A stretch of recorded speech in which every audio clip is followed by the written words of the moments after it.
Thanks for tuning in to the RETSY Podcast. I'm your host, Matthew Morrison. Today, Chris and I sit down with RETSY agent Nick Toon. Let's get into it. I've been really intentional about building something that's vertically integrated, which we have now, but also making sure that we didn't build too quickly and we were putting the right people in the right seats. You wouldn't put a kicker out, on the field as a quarterback and expect to have success.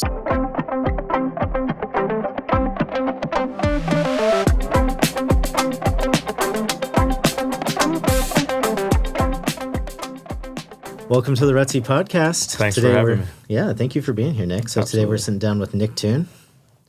Nick, thanks for being here. You bet. Thanks for having me. So we always like to start this with, what did you do before real estate? So before real estate, I was an athlete. So I played 5 years in the NFL, played in college, obviously, prior to that. But got into real estate towards the end of my career and, started more on the investment and development, fix and flip side, and never intended on getting licensed, but ended up getting licensed out of a convenience. And, now we're here today.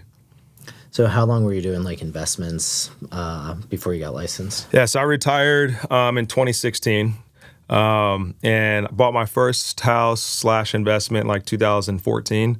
So that was kind of my, my intro to real estate. That one was in Wisconsin, actually. And then everything else I've done has been here in Arizona. So 2014 was when I started. We bought our first investment property in 2014. 14 or 15, I don't remember. It was just a little condo in Old Town, and learned a lot of lessons there, and we've progressively been scaling up, and now we're doing what we're doing today. So it's been a fun journey. You guys are absolutely crushing it. Scaling. Okay, real quick. So, what NFL team did you play on? Yep. Do you have a Super Bowl ring? Unfortunately, I do not have a Super Bowl ring. We made a couple playoff runs, but I got drafted in 2012, so I was down in New Orleans with the Saints for 4 years. And then my last year, I was with the Rams in St. Louis there last year, and made the transition with them out to LA, and then hung the cleats up in 2016. Yep. So I don't want to totally hijack Matthew's questions. He's already giving me that look like, here we go, Chris. But, during that time, tell us about your father. Yep. Pro athlete also. Yeah. But also what he taught you. For sure. So my dad played 8 years in the NFL. So Al Toon. Yeah. I do have his football card. There you go. We'll have to get it signed for you. Will you though? Yeah, we'll make it happen. Yeah, I can pull some strings. Yeah. So get invited to Thanksgiving? Don't push it. Don't push it. Okay. But yeah, so he played 8 years. He got into real estate after he was done playing. He actually started in student housing. He did some residential investments, and he actually built a residential subdivision pretty early on in his career. And then he made the transition into commercial. So most of his stuff is outside of the personal. Most of his investments have been on the commercial side. But I was in a real estate family growing up. I knew that I wanted to get involved in real estate in some capacity. After I was done playing, but. He's been very successful in, multiple realms of business, not only real estate. So learned a lot of lessons from him, growing up, and he, instilled a lot of great qualities that, I still use on a day-to-day basis today. And my mom, also played a part in that. But yeah, he kind of laid the groundwork, and, we're just trying to take it to the next level now. Yeah. Yep. Yeah. Well, it's important. I mean, you and I have these conversations. I mean, these athletes today, their contracts are just astronomical. They sign them, and then, 2 years out of the NFL or baseball or name the sport, it's like they're broke. Yep. That's unfortunate. I actually, literally, I just had lunch with a fellow athlete. He was also a receiver, coincidentally. That was the position I played.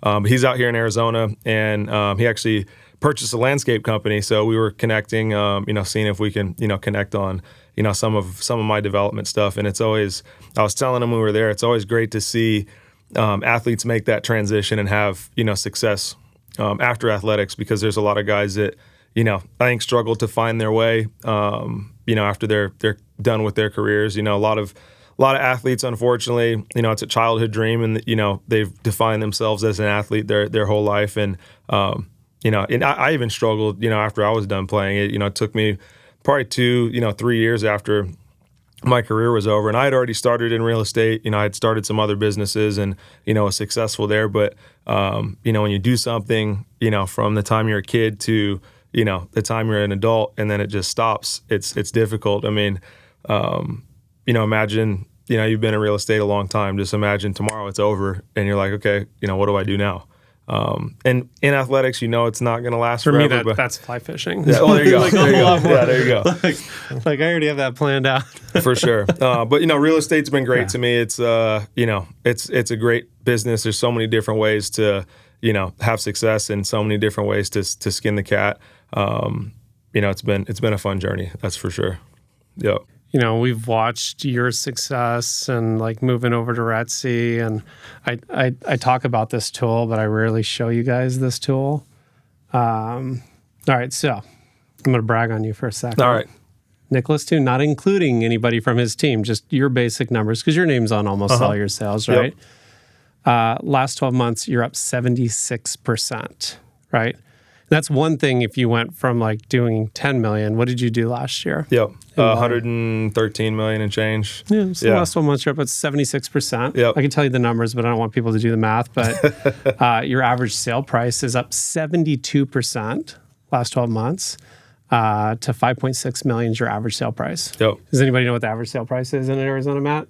Like, is it 10% of that? Yeah. It's not even 10% of that. Just shy of 500 grand, isn't it? Yeah. Yep. We won't talk about how much you made, and then also we will talk about you moving over from Realty Executives to RETSY and that boom. There you go. I like that chart. That looks nice. For those of you who are not allowed to see the screen, the chart goes like Realty Executives, RETSY.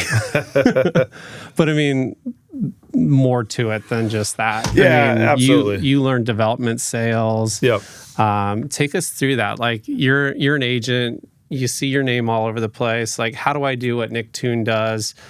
Like, how do I get those relationships, the trust? I mean, I know that you've mentored these athletes that just trust you with their money to go into these different deals, and you'll make them $500 million, $2 million on different development deals. Yep. While mentoring them, and you invest in some, you do some too. So not only are you the expert in selling, but you're building, designing.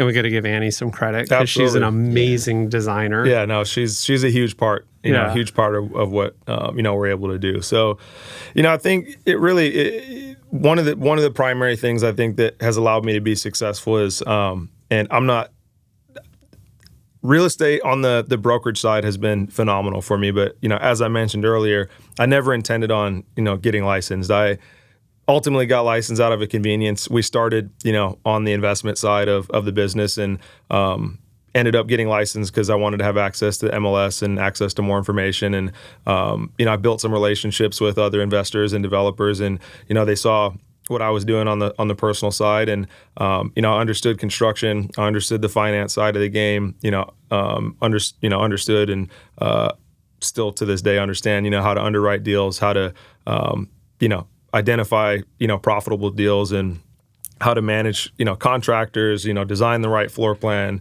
put the right finishes in the house. And Annie's a big piece of that. We have a phenomenal team, around us that allows us to, be able to have the success that we've been fortunate to have. But, ultimately, I think it just comes down to understanding, all the different aspects of your craft, whatever it is, real estate, business, doesn't matter. But, having a grasp on, okay, what are the levers that I can pull, and what are the things that are,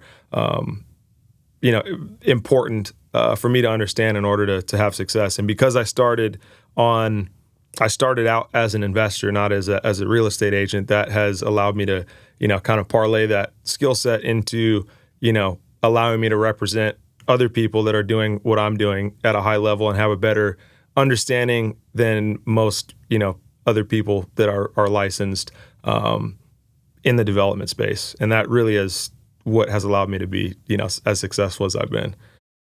Yeah. I mean, who was I joking with the other day? We were talking about some of the deals you were doing and the investors that you're working with. And like, there's not a lot of things that have beat Bitcoin over the last couple of years, but I'm pretty sure $1 million with you would have beat it threefold. Yeah, probably.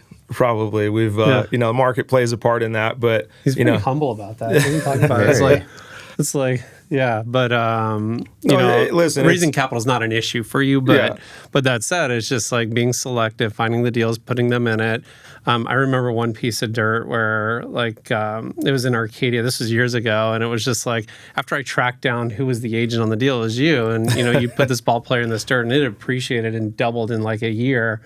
And you're like, yeah, we're gonna slow play this one because of the appreciation on the dirt, and it's just like, well, that's genius. Yeah. Like, well, I always say too, I mean, a big part of investing in real estate, whether you're doing a buy and hold or a short-term rental or, development deal, you make your money on the front side of the deal. You make your money on the purchase. So understanding how to underwrite deals, understanding, what the scope of work looks like and how much it's going to cost to get to where you want to be ultimately is very important. But making sure you buy correctly, buy in the right location and buy at the right price is what, allows you to make money on the backside of the deals.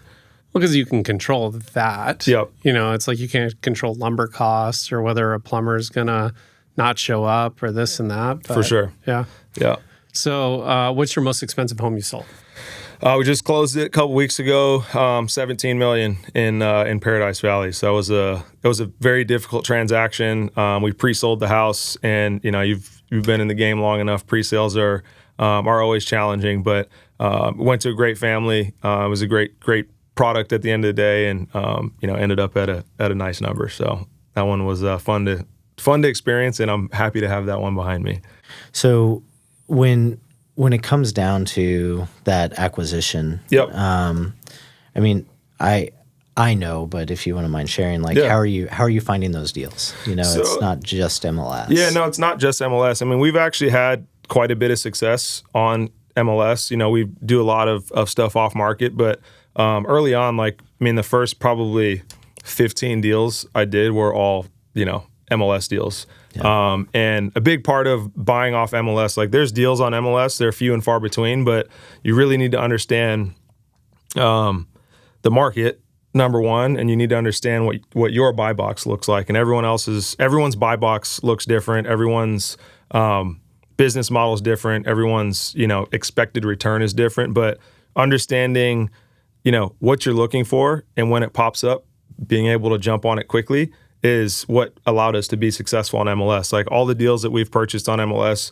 have come through, I have searches set up in all the areas that, I like to buy in. I get the alert on my phone, and we try to get an offer in, as quickly as possible, make it clean, attractive to the seller. And that's allowed us to have success on market. And obviously, I do a lot of business off market. There's a lot of opportunity in both spaces. We have a multitude of marketing channels that we leverage to create opportunities off market. And again, really just boils down to whether it's on MLS off market, it doesn't really matter. It just comes down to understanding how to underwrite the deal and where the strike price needs to be on your acquisition, because that's again you make your money on the buy. Yeah, 100%. Yeah. So that evolved into development. Yep.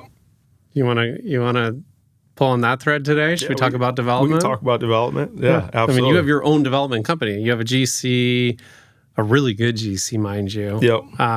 That you've hired, and you're putting together the systems. I know, I think of you as an athlete. That certain people are good in certain positions and not in other. You're never going to put a kicker in a linebacker position, right? For sure. But on your team, you have your video person, you have your marketing person, you have a lot of things in place to where you allow them to do your job. I remember one time I'm like, Nick, I want to sit down and show you this ad thing. You need to be doing this. He's like, I got people that do that for me. I'm like, yeah, but I need you to know what's happening in the background so you can trust me on this. But when you told me about the development side of things, I mean, that's got a long runway for you. And so are you only doing your own deals? Or are you taking on clients for builds now? Or, we've seen the product. It speaks for itself. Yeah. And you have plenty of photos and videos of it. Yeah. So. Lots to unpack there. So to start, I knew I wanted to get into development, when I started in real estate. And I didn't know what that path was going to look like at the time. We started with smaller stuff, and now we're doing stuff in Paradise Valley, prime time real estate out here. But, one of the things that I identified early on, not only in real estate, but outside of real estate, in other realms of business was, businesses that lasted for a long time, and many businesses that I've kind of watched and tried to learn from, were vertically integrated, and what I mean by that is they had an ecosystem that they had a lot of control over, and so I've been really intentional about building something that's vertically integrated, which we have now, but also making sure that we didn't build too quickly and we were putting the right people in the right seats. You alluded to it in what you just said. You wouldn't put a kicker out on the field as a quarterback and expect to have success. So I think one of the things that has allowed us to be successful and it has allowed us to continue to scale at the level that we've been scaling at is being really diligent and putting the correct people in the right seats, making sure they have the resources they need to succeed. And, for me, operating as an owner, and what I mean by that is, working on my business instead of working in my business. And, I still have to work in my business. It's not like I'm hanging out at home, all the time. But, I've been really intentional about putting very talented people that are as good or better than me at whatever it is they're doing. So for video or as a general contractor, or design or whatever it may be, I think it's important to realize okay, where are your strengths? Who can I put in these other seats, whether it's a person or AI now, pieces of technology, but putting these people and pieces of technology in place so that it allows me as a business owner, to continue working on the business and, continuing to scale. Yeah. Yep. You've done a great job at it. And it shows in your numbers. To have that huge of an increase just over the last couple of years, there's clearly a formula. So let me summarize that and break it down for maybe some agents that are listening or they see this success and they wonder what goes into it. It's hiring the right people to do the stuff. I always say that I'm weak at, right? Yeah. I hire people to do the stuff that, I'm bad at. For sure. I have different people on my team that will follow certain things through. Matthew and I have a great relationship where I'm really good at starting stuff and he's really good at finishing it. For sure. Hence this podcast success primarily goes on Matthew. But that said, hiring the right people, right? I feel like you do a really good job at your videos and your marketing, and that creates more business for you. No question. You got to get phone calls from that, right? No question. And generating the new business, having that come in. And then also, I don't think that you have any kind of mental restrictions on what you can and can't do. Like when you're like, I think we're going to spec this at $16 million. And I'm thinking to myself, well, how many $16 million homes sell in this zip code each year? I'm like, okay, go for it. And it's just and you crush it every time. I think that's a big part of it. Who do you look at in the industry? Who do you learn from? What developers do you pay attention to? And then maybe tell us a little bit about your new head of building and everything. And what are you looking for in the way of not only clients, but also somebody who's like, I've seen the Toon team homes around town. I want one of those. How does that happen? Yeah, it's a great question. So, in regards to, who do I look up to and, who do I follow? I try to follow all the big players in, all the major markets. And I wouldn't say that there's one person that, I can pinpoint that I'm like, hey, I love what they do. I'm really intentional about trying to learn something from everybody, and not just in real estate, but in other realms of business. I think that you can learn valuable skills that you can, incorporate into, what you do from other people that have had success in, whatever realm of business they've done. And there's a lot of crossover between athletics and business. And I didn't realize until I got into the business world how much crossover, there actually is. There's a lot of skills and, working with others and, having success as a team and, all those other things that you learn in athletics, a lot of those things carry over into the business world. And so the success I had in athletics definitely has helped me a lot in business. And, in regards to the development side of things, I love selling real estate. I'll never stop selling real estate. We have a number of, great, developer clients and investors that, we work with, and, we have a great core group of people, and, we'll continue to represent them at a high level, and, continue to doing what we're doing on the retail side. But, I always wanted to get into development. That's why I got into real estate, and, I've done a lot of learning over the last, 10, 12 years. And, one of the things that, we'd like to continue doing is continue to build and scale our development business. And we have, a great team of people. As you mentioned, we brought on a general contractor, which has been a huge asset, and we're super happy to have him aboard.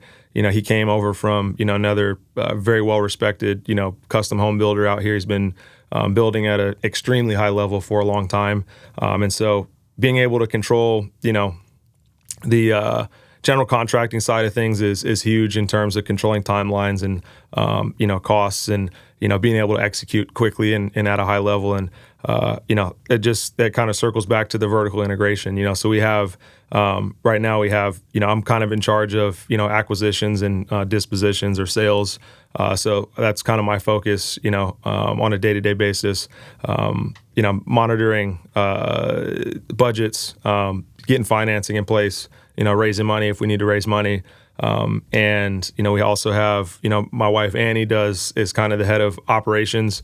She's more in the day-to-day operations, in the weeds of making sure we're guys are showing up, making sure we're staying on schedule, making sure we're staying on budget. And she does a phenomenal job with design. We have Nick gets to play good cop. She gets to be bad cop. That's right. And she would tell you the same thing. She'd tell you the same thing.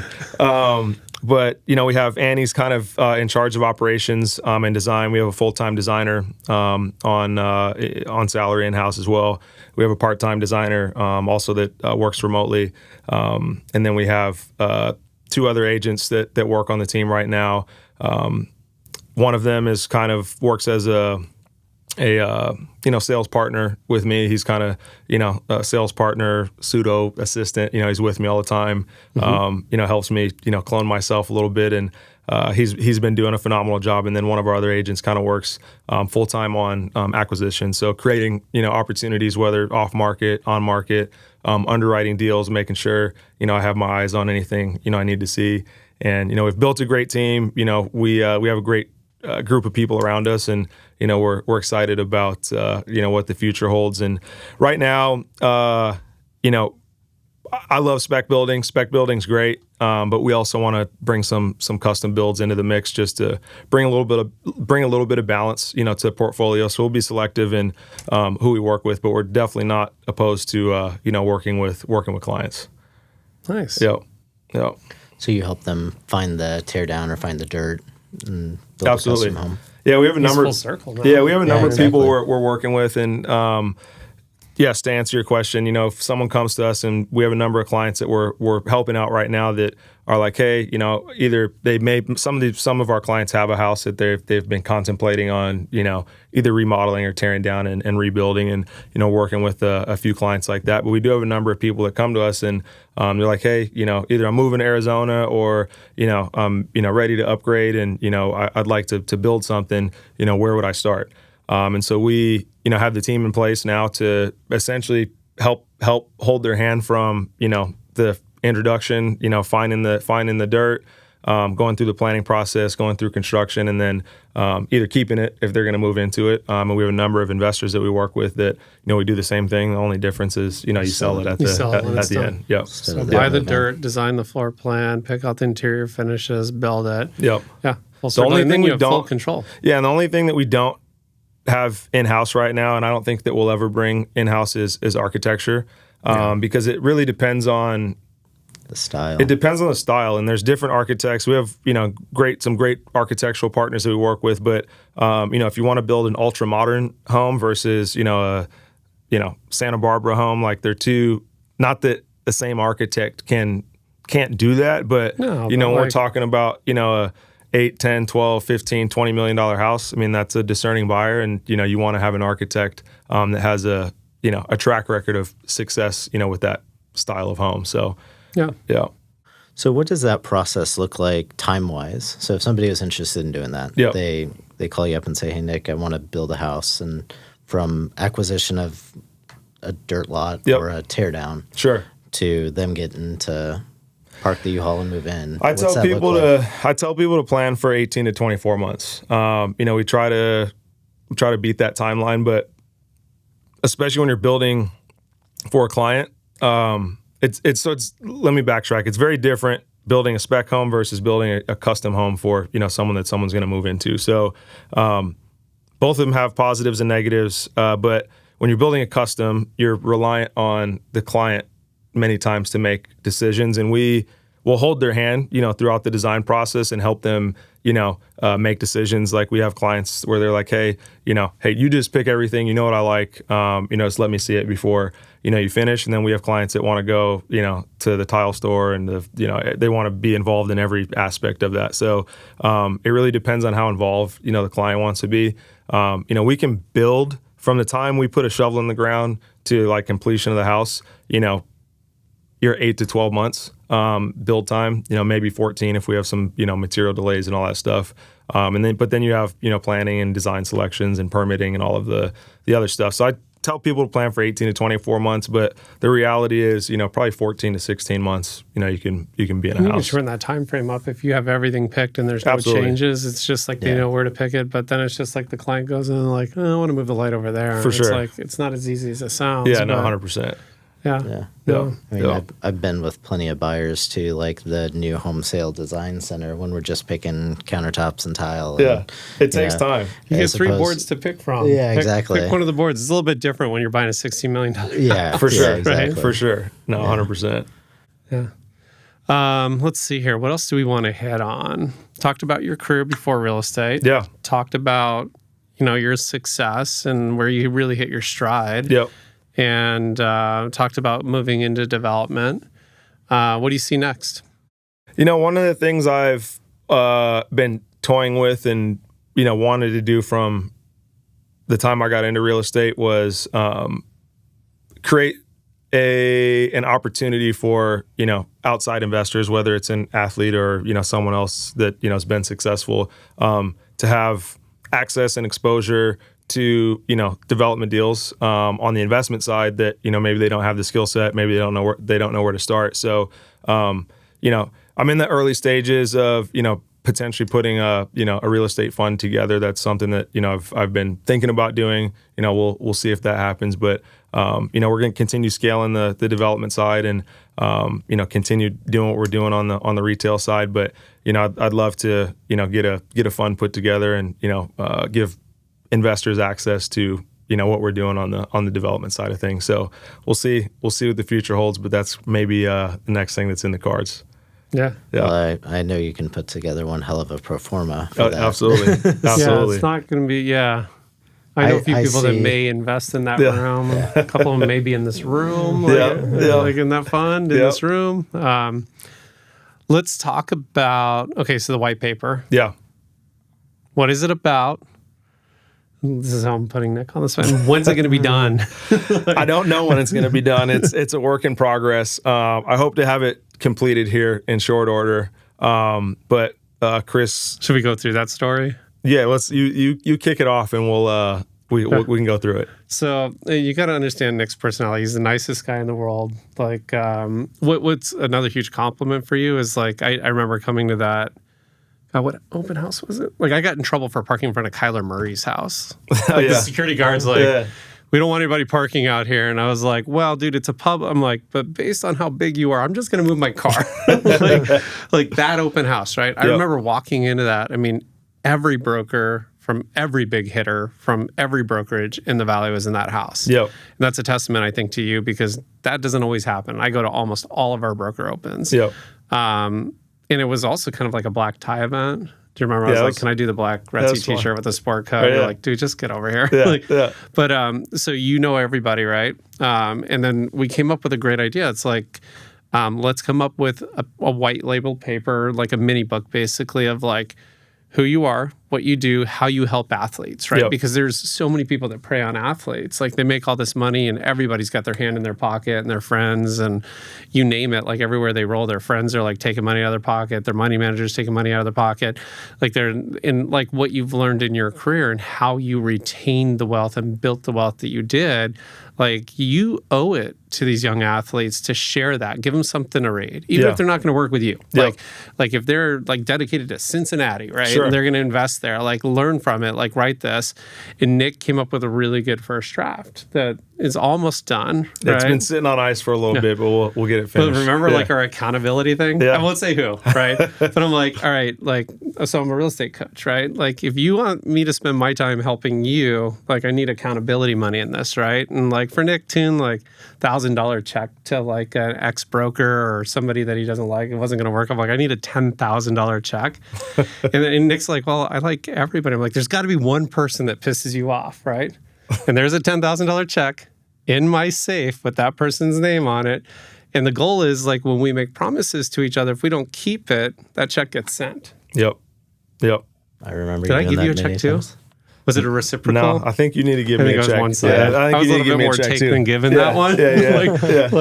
like not a lot of people. Yeah, I bet you guys could guess who that check would be made out to if it was me. But that said, it's just like the one person. Then it was just like, and we went to work. I mean, and you got that paperwork done, and I know our PR team is like excited to get that story out there. And I look at it as like, you know, here's who I am. This is what I learned from my dad. This is what I'm training the next generation to retain wealth. But like, it's a really good read. Yeah. And it's short, it's sweet, it's to the point, Yep. and it's almost done. I think there's like 2 refining things we got to do, and then we're going to do the PR press for it, push for it. And I think you'll have no issue putting together that fund once that hits. Yeah. So No, I'm excited about that. And, you know, the thought process behind this white paper was just kind of to give a 30,000 foot view of, you know, my journey, what I've learned along the way, you know, some things to look out for, the things I've learned from, you know, my dad and, you know, my parents and, you know, what I learned in athletics and, you know, some of the primary things that have, you know, allowed me to be successful in the real estate realm. So I'm excited to get that out.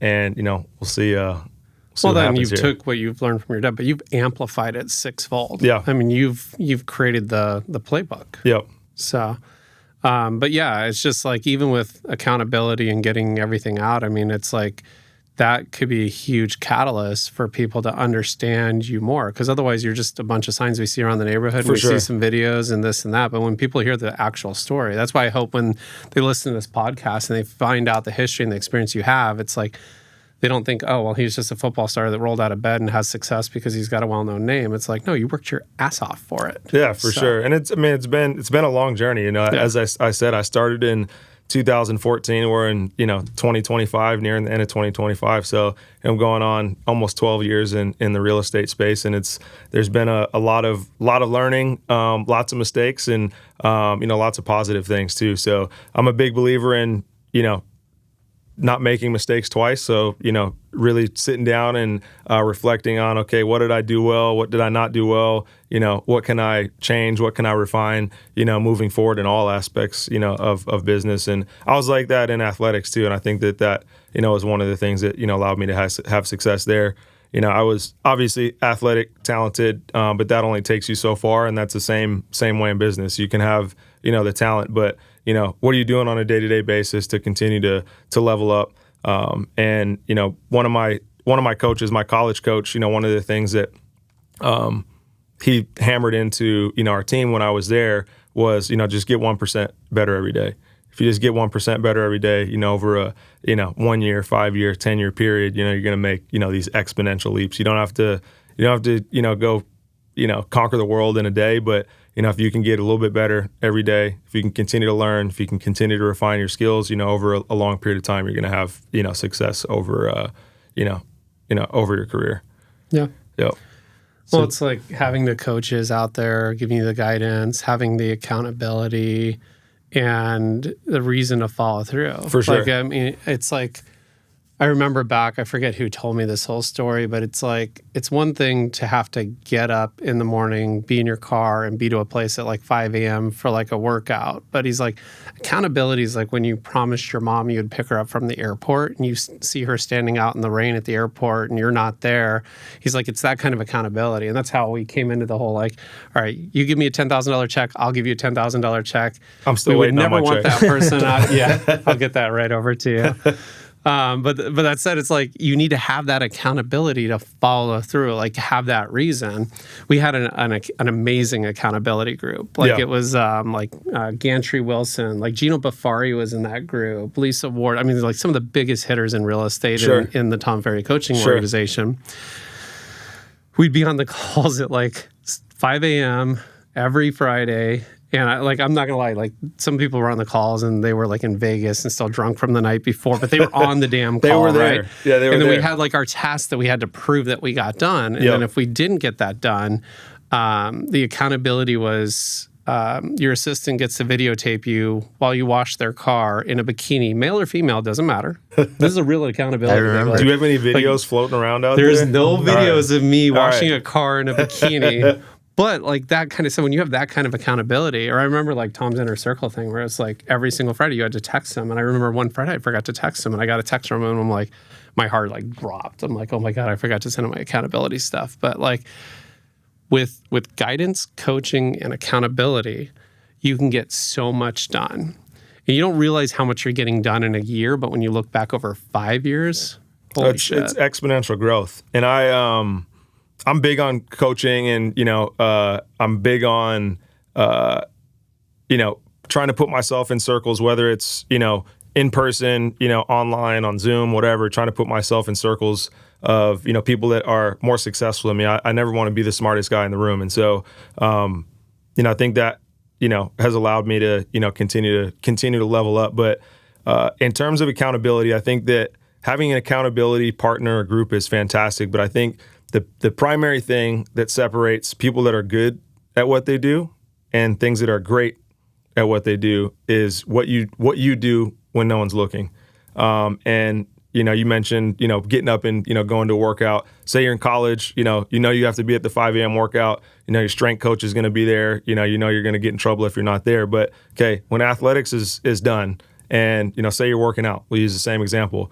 Do you have the self-discipline and the accountability to get up on your own accord and go to the gym at 5 a.m. every day, get your workout done with no personal trainer, no one to hold you accountable?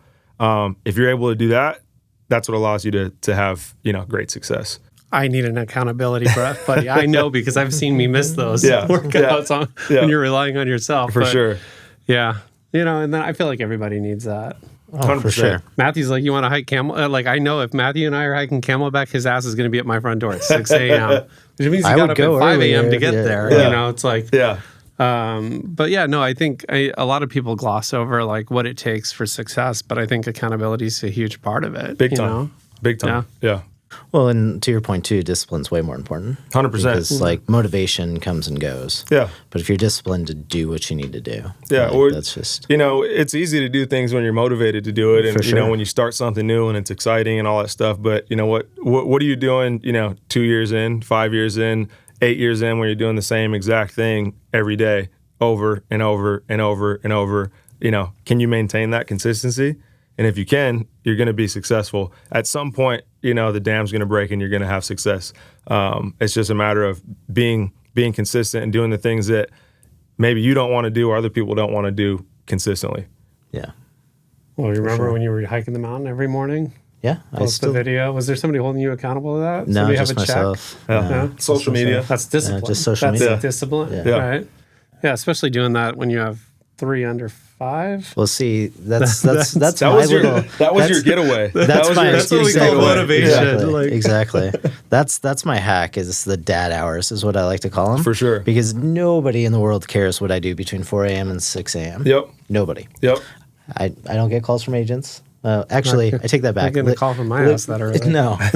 Actually, I take that back. Libby Cohen is up early too. And we had a deal that was just absolutely on fire. It was crazy. And she's up early walking in the morning. I was up early hiking in the morning. I was like, Libby, like, you can call me. Like, sure. And we were chatting at like 5:30. It was great. It was awesome. That's awesome. But for the most part, you know, I'm not getting calls from agents. My wife and kids are asleep. Yeah. Like, those are my dad hours. Yeah, that's the grind time when you're not going to get distracted. 100%.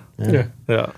Well, and hiking season's coming up, dude. I'm excited. Oh, I went this morning. every morning. Yeah, I went this morning. Saw a snake. See, if you're up at 4, you know, even when it's 115 out, you can still get up and, you know, get outside without passing out. Yeah, exactly. I don't know why the brain works. Good ideas come to you. You think of things you got to do. It's like, I'll call Sydney in the morning and be like, okay, I'm working out. I'm not breathing hard. It's not weird. Like, just trust me, I'm working out. Or like, but what about this? Or what if we did this? Or how about this? Or did we remember to do this? And it's like, it's great productive time. Yeah, get that blood flowing.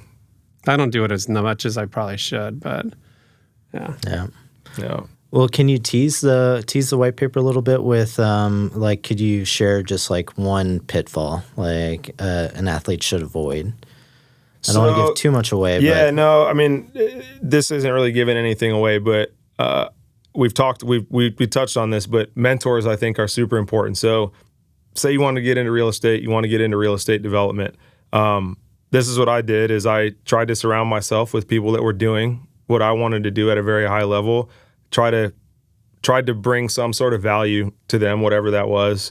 And in exchange for the value that I was bringing, you know, getting the opportunity to spend time with them, understand how, you know, their business operates, you know, understand the things that they do well, maybe some things that, you know, I see that they maybe could do better, or, you know, I could incorporate in my business and improve on. But I touch on this in the white paper, but surrounding yourself with a mentor that's doing what you want to do at a very high level accelerates your learning curve and allows you to do whatever you want to do quicker and typically making less mistakes. There's still going to be mistakes and there's still going to be, you know, things that you have to tweak and refine over the course of time. But if you can surround yourself with good mentors and good people that are doing what you want to do, that's one of the things that has been very helpful for me in my journey. Well, and I think of like the agents you have on your team, and I'm like jealous, like for newer licensed agents to get to spend that time with you and pick up on that, like for sure. They hit the jackpot. For sure. I will say, so the two guys, so Jordan and Harrison are the names of the guys on my team, and this is a compliment to them. They were very, very adamant about getting in front of me. So they were seeking you out. Yeah, they were seeking me out. They blew me up for like 3 months straight. You know, they were showing up at my open houses and like they were trying to figure out like, hey, how can we get involved? How can we, you know, bring some value? I didn't know that. That's awesome. Toons. And, you know, finally, I remember the house we were at. They came to the open house. And, you know, I was chatting with them and, you know, I left the open house. I'm like, you know what? I'm like, I like these guys, the hustle these guys have. I'm going to give them a shot. Yeah. We brought both of them in and, you know, they've both been phenomenal. So, you know, it's just that tenacity. And, you know, we touched on, you know, the consistency, doing the things that, you know, maybe other people don't want to do. No one likes rejection. Yeah. And I wouldn't say I was rejecting them, but I wasn't like, hey, you know, come aboard. And, you know, they were just consistent. You know, they kept showing up, kept blowing me up. And, you know, now they're on the team and they're crushing it. So, you know, don't give up if, you know, there's something that you want to do. You may not have success the first time or the second time or the 50th time. But, you know, just if you have that consistency and the tenacity to continue doing, you know, whatever it is you need to do to have success, that's the trick of the trade right there. I didn't know that story. Yeah. That's yeah. cool. Yeah. I mean, a secret between the three of us and everybody watching, but at any point were you just like annoyed? Like, oh man, they keep showing up or they keep bothering me? Or no, I wasn't annoyed. I'm like, what's up with these guys? But you know, I love guys that hustle. So you know, I always respect the hustle and you know, ultimately, I'm like, all right, I want to. In a way, I was kind of testing them. I liked them, you know, when I first met them. And I'm like, all right, let's see what these guys are about and see how bad they want it. Yeah. And you know, they definitely wanted it, and they were consistently putting themselves in front of me. So it worked out for them. For sure. Yeah. Yeah, because what just happened now? Like you're gonna have a bunch of agents show up to your open houses and start following you around. We are not actively building the team right now. Very strategically picking people. Absolutely. Well, I'm just thinking of like maybe some new agent listening to this, like, you know, to not give up on trying to build those relationships with the people that they admire. Yeah. So let's touch on that real quick. So when I first got licensed, we didn't have a book of business, right? So we had a few little projects that we were doing, but I didn't have a book of business on the retail side. And I know you guys talk about this with newer agents, but we literally built our retail business by sitting open houses. Yep. I didn't have kids at the time, and we had a lot more free time. But and I got to give props to Annie. Annie was licensed before I was, and she was sitting open houses, 4 or 5 days a week. Yeah. And two of our biggest retail clients we met at open houses. We have one client we've done probably over $50 million. This is a retail client, end user, probably over $50 million in transactions with them. We have another client that we've done probably 30 or 35 million with, and that's more than some agents do in their entire career. But it was just a function of again doing the things that sitting open houses every day is not the most fun thing to do, but it's a great way to meet people that are out actively looking at property. And if you want to build your real estate business and you're new in the business, find someone's listing that you can sit. If you don't have listings, call other agents, ask them if, hey, can I sit your open house? And probably 90% of them are going to say no, but there's going to be, that 10% of people that say, absolutely, go for it. And we were fortunate when we first got started, we were on a team. And this is another thing. Like if you can get around, again, someone that's doing what you want to do at a high level. So if you're a new agent, you want to grow your business, get on a team of someone that's doing, what you want to do. They're selling in the location that you want to sell. See how you can help them, see how you can bring value to their business, and go sit as many open houses as you can. Yeah. If people don't show up, you can bring your computer, bring your phone, get work done there. And when people come in, you get to refine your skill set of, talking with, people that, are looking to buy, and, sometimes people buy and sell. And we've had a number of clients that, came in and they ended up maybe not buying that house, but they purchased, a new house, and we were able to list their house. And that's how we grew our retail business. And we created a lot of relationships like that. And, it's not difficult. It's actually, I shouldn't say that. It's not complex, but it's not easy. Yeah. So the real estate business is not like, there's a lot of different things that you need to learn, but on the retail side, it's not an overly complex business, but it's not for the faint of heart. Well, and I feel like a lot of agents try to make it complex. Yeah. Like if you look at this water bottle, right? And like I kind of think of it as in having recorded like 15 of these with top producers, we hear the same things over again. Answer your phone, sit open houses, and love on your sphere of influence. Yeah. Those are the three easiest ways and the best ways to get business in real estate. So if you think of this water bottle as like there's 80% of it is made up of those three things. Mm-hmm. And the rest of it is the other 100 things you could do to get a client. Yep. And a lot of agents do a ton of those 100, but don't do those three. Yep. Well, they'll do videos until they're... principle. Yeah, exactly. Yeah, I mean, you have agents that don't produce, but they'll do videos until they're blue in the face and put out all kinds of stuff, hoping to go viral or become a TV star, but they don't realize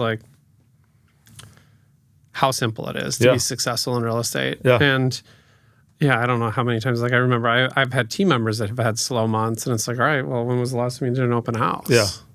Well, I'm a firm believer too that everything works. So if you do something consistently enough, everything works. Mm-hmm. Door knocking works, open houses work, direct mail works, social media marketing works, and all the other 1,000 opportunities and things that you can do to market yourself and conduct business. All of them work. The challenge is, and the thing where most people have an issue is they're trying to do 15 different things, and they're not doing any one of those 15 things very well. But if you pick up your phone and you sit open houses and you conduct your business with integrity, that's all you got to do to have success.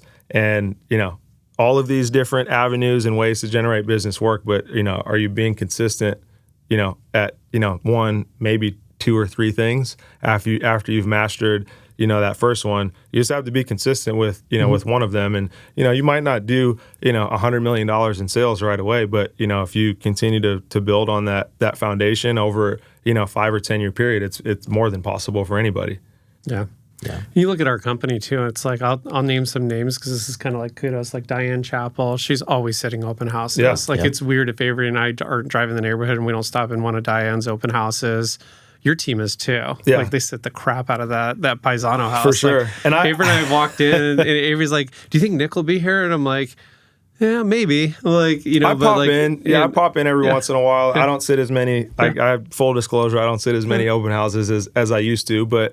I put the time and effort in, on the front side of the business to be able to have the opportunity to have the people on my team, one, to give them the opportunity to sit the open houses, but to put myself in a position where it's not necessarily something I need to do, all the time anymore. But any team, anytime, like if I need to get now business, open house is what I'm doing. Yeah. And Paul Nicoletti's the other one. Yeah. Like you see that wrapped around town, you always see his open house signs in the back. It's great advertising for RETSY. Paisano. He said it? Yeah.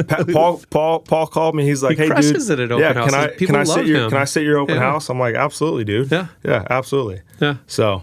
Yeah, no, it's great advice for agents and stuff. So, all right, we got a couple minutes left. Yeah. Let's talk. What's your favorite tool within RETSY?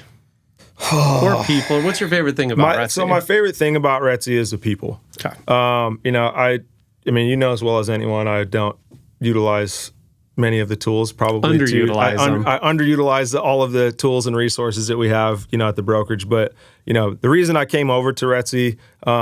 To begin with was because of the people, that were, and I came on earlier. There weren't a lot of people here at RETSY. Pretty OG, yeah, you were original when you came over. But I had a good feeling about what I liked, what you were trying to build, and it's grown into something that's fantastic. It's a great group of people, great group of successful agents that. It's fun to be around other people that, are doing business at a high level. And, again, just circles back to that, trying to put yourself in rooms where, people are doing great things. And, that for me, that's the biggest piece of, why I think, RETSY's fantastic. And you've done a great job, scaling this company. So, yeah, happy to be a part of it. Well, everybody's had a huge part of it. Yeah. And the partners and everybody. It's like, from the very beginning, it's like everything, every call. I mean, I'm proud to say, like, we don't have a recruiter, right? Yeah. Like, we have agents that get calls and they put them in touch with Matthew, myself, or another partner. And it's just like, and, I just kind of feel like it's been very, very organic. Oh, yeah. We joke about the companies that just have nonstop recruiting and overseas people calling you. And I get like 5 of them a day. I'm like, I'm good, guys. Thank you. It's almost embarrassing. Yeah. And I always, and I will re-hit on this. I know this is a soft spot for a lot of people, but if you have a recruiter calling agents, like, you're going to fail in this industry. Yeah. Like, it just doesn't work. Yeah. Did I tell you I got a postcard from Century 21 the other day? That said I didn't know Century 21 was still in business. They apparently they are, and I got a postcard to the RETSY office, and it said I can level up my career. Nice. You going? Hey, I started at Century 21. Do they still offer the gold jackets? I don't know. I didn't reach out, but I'm like, clearly you didn't do any research at all. Like, I'm the DB. Like, that's funny. It was like an agent recruiting piece. So I was like, oh, that's great. Oh, it just pisses me off. We get enough calls during the day servicing our clients, handling the business to deal with bullshit like that. That's the epitome of And I have like 3 different AI blocking tools for spam calls, Hiya, RoboKiller. The Verizon Call Protect's awesome too, because that identifies a lot of spam. Yeah, so it's cut back quite a bit, I'd say, in the last six months or so. Yeah.